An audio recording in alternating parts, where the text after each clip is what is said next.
some unnamed YouTube content creators would call a commanding view. Literally, because they commanded the fort and they commanded the entryway to the...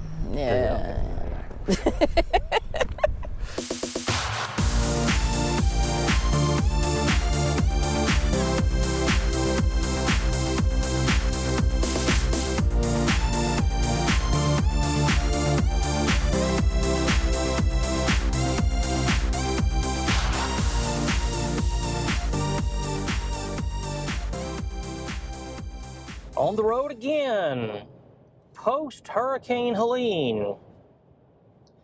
Folks, as you well know, our home base, the Georgia-South Carolina line, got plastered by Helene. We, praise the Lord, escaped great damage. Lots of folks in our home area, neighborhood can't say the same. Y'all pray for them, please. We were in the dark for the better part of a week. The reason I am solo on the way to Atlantic Beach, North Carolina, is because Jessie went ahead and fled. She has family in North Carolina, so she fled right before power was restored, but we didn't know when it was going to be restored. So she could be in civilization and be with family and visit some friends while she had the opportunity. We did not finalize our planning for this trip because the week before we were going to leave, a hurricane rolls through, and we were more focused on existing than finalizing vacation plans. But hey, all's worked out. We lived, our property's okay, civilization is being restored in the Central Savannah River Area. So better times are ahead. So we went ahead and took the trip. Now, what we're going to do on it, we're not really sure. There are lots of beachy, touristy things to do around there. There's a few historic attractions around there within, an hour's drive in any direction. We'll find something to do, and as usual, we will show you some of it. I just wish I could tell you what it was, but whatever it is, you'll see it, and hopefully it'll be of some interest to you.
There.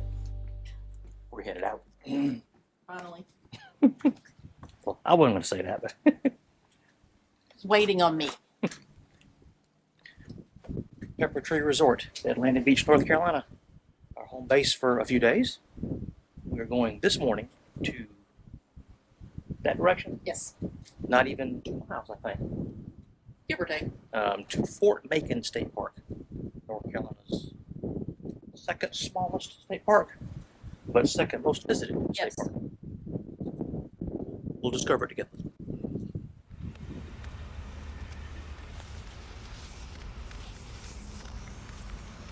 And we're here. Just like that. Like you had any doubt. This is Fort Macon, hence the name of the place. Is that how they got it? Must be. As usual, quality of research, very low. So we'll be discovering things and relate them to you as we find them because that's just the way we roll. Let's go discover together.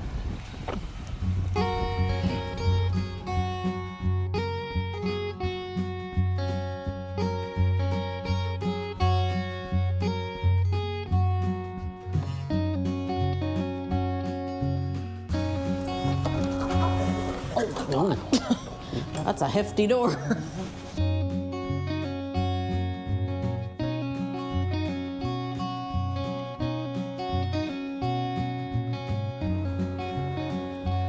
So what are we learning?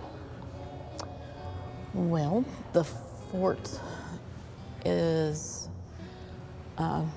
bordered by 3 different bodies of water. The Atlantic Ocean, Beaufort Inlet, and Bogue Sound.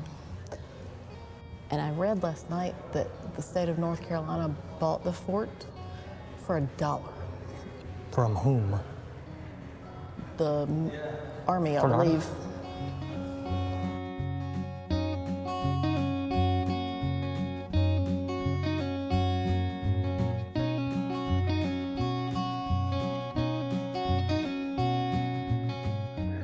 Fort Macon is the second, third, depending on how you look at it, explain later, fort that was on the site. Originally it was Fort Hampton that, as you can see, well, that's how it looked.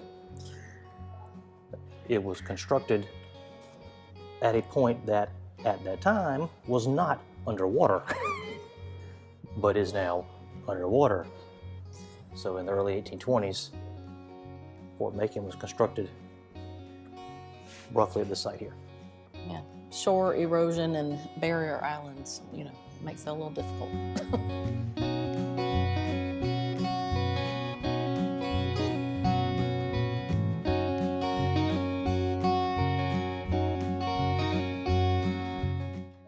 And Miss Librarian has discovered. Books. So these are genuine books that were in the Fort Library 150 years ago. They look better than some of my books in my current library. Kids are mean to books. They're rough on books, not mean to them, rough.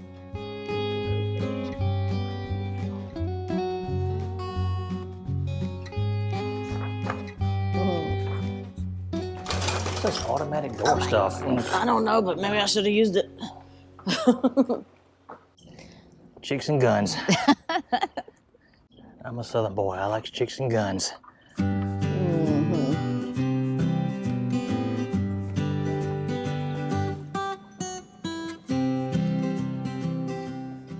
Our previous visits to old military installations, Castillo de San Marcos down in St. Augustine, was made out of that, I forgot the term for it, but it's that shell masonry material that was very brittle, but you know, it was so dense that it would like absorb a cannonball.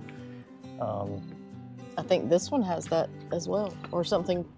Coquina, I think, was the one in. But all that right there, that's brick. Yes. That's good old-fashioned American red brick. And the Yankees pounded the snot out of it in about 1862. Just wrecked it. Damn Yankees. Hey.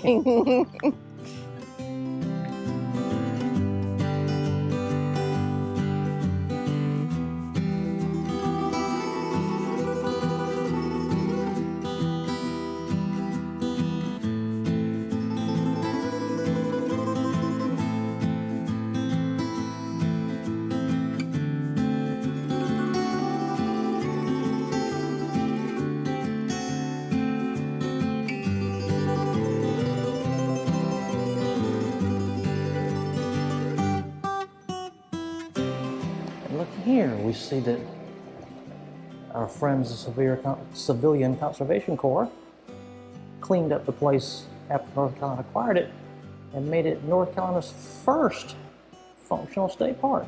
Oh, wow. Who'd have thunk it? Learn something new every day.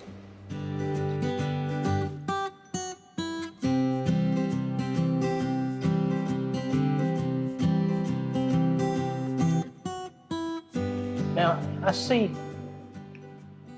all this, and the first thing that comes to my mind is, can you imagine, because I can imagine, it's a nightmare, 15, 20 guys sleeping double in double beds in a room this size, all of them snoring like bohogs in flannel, night shirts, pajamas, wool, in June, in North Carolina humidity, in a brick enclosed building, no HVAC. Not to mention their diet of beans and vegetables. Like a scene from Blazing Sound.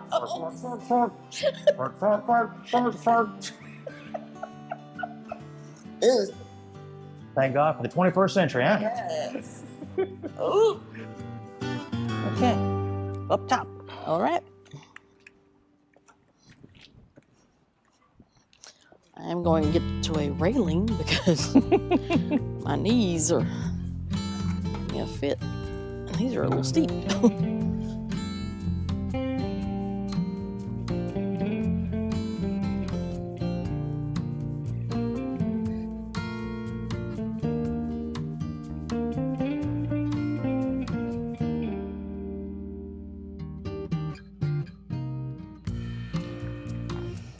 Somebody stole one.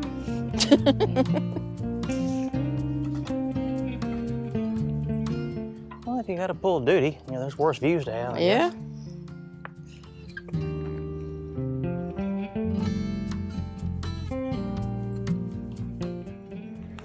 All right, so much for the inner courtyard and the upper level of artillery. We're going to check out the outer ring.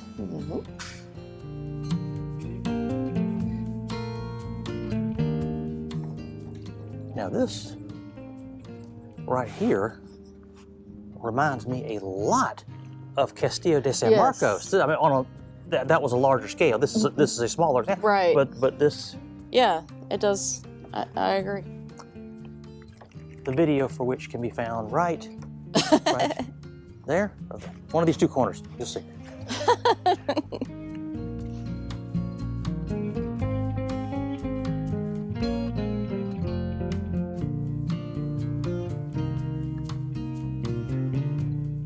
And they've got several of these artillery positions with no guns, and I'm sure it's documented around here somewhere. At what point in the fort's history were guns removed, added? I'm sure even weaponry technology. Some of the artillery was probably obsolete at some point and had to be removed. So, well, I mean, you figure from Civil War to World War II, I mean, it definitely would have been obsolete. I think I saw one sign that said that World War I, the fort wasn't even used for coastal defense. So there was whatever was left over from Civil War was still here until they started beefing it up for World War II. World War II, they had to worry about those, what, U-boats? U-boats, yeah.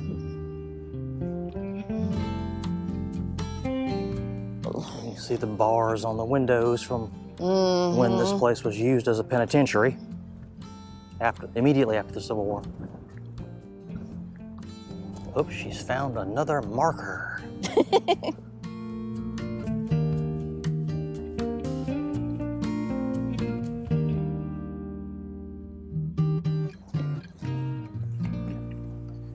That was the fort, Fort Macon. As with all historical, cultural attractions, displays, exhibits, you must exit through the gift shop. Well, actually, you don't have to here, but we're going to. It's probably a good idea. So. check that out, and then we'll wrap things up.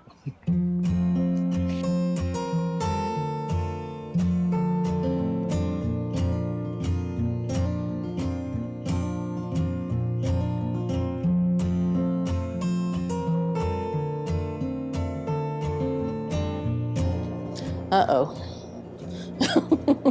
Johnny Rib. And Billy ain't, to be fair. Damn Yankees. Jeez. No offense to our Yankee audience. Easy now. It's a pocket watch. I don't see that in gift shops very often. Ever. And she's found the books. I can't help it. It's a puppet.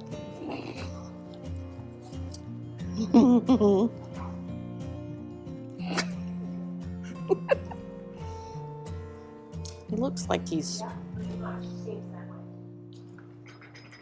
It's sourpuss. And we're off. Headed back to the resort for a sandwich. Yes. Which is calling my name. I think I hear it. That was very interesting. I'm glad we did that. Yeah, that was great. And for $3.99. $3.99, and we did what, 2 hours-ish? Learned some things, saw something different. I can see why, despite this being the second smallest North Carolina State Park, it's the second most visited. Oh, yeah. Because it's free. And they allow fishing and beach access. You And see all these guys right here as we're passing. yeah. I'm just saying it's right, literally a stone's throw from Atlantic Beach, Morehead City, big beach tourist town. Yeah. So, I guess if you're on a beach vacation and you're ready for something a little different than just hanging out on the beach to do, there's this. You can indulge your intellectual curiosity a little bit. I believe there's actually a hiking trail here as well. Oh, I wish I'd known that. I think there is. Yeah. Of course, it's probably kind of marshy and sandy in spots, but It looks like a good crowd here this afternoon, so more evidence of its popularity. Yeah. All right, on that note, we'll call this one an episode of Outside the Camper. We have more things lined up this week, so I'm sure we'll find some more fun and share it with you when we find it. that's right. So until then, as we always say, Keep living and learning.